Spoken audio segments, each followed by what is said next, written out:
Hi everyone, welcome to Happy New Kids Learning. Today we'll be learning about antonyms. What are these antonyms, children? Yes, antonyms are the words with the opposite meaning. The words with opposite meaning are called as antonyms.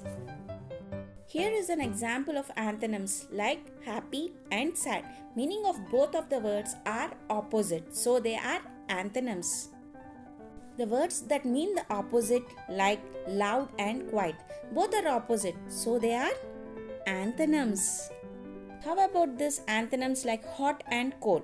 The meaning of these words are opposite, so they are antonyms. Antonyms are the word with opposite meaning like mad and glad.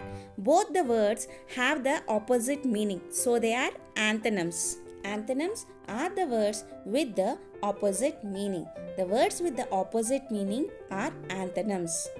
Look at these words, huge and tiny. Huge means big, tiny means small. So they are opposite in meaning. So they are antonyms.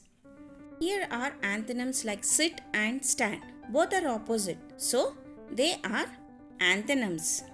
Antonyms are the words with opposite meaning like down and up. Down and up are antonyms. Antonyms are the words with the opposite meaning. Antonyms are the words with opposite meaning. Let's play a game, children, and we call it as pick up the antonyms. Which two of them are antonyms? Tall, big, and short. Tall and short. Sell, buy, and show. Which two of them are antonyms? Sell and buy. Correct. Next, go, will, won't. Which two are antonyms? Will and won't. Correct. Next, over, ground, under. Which two of them are antonyms? Over and under.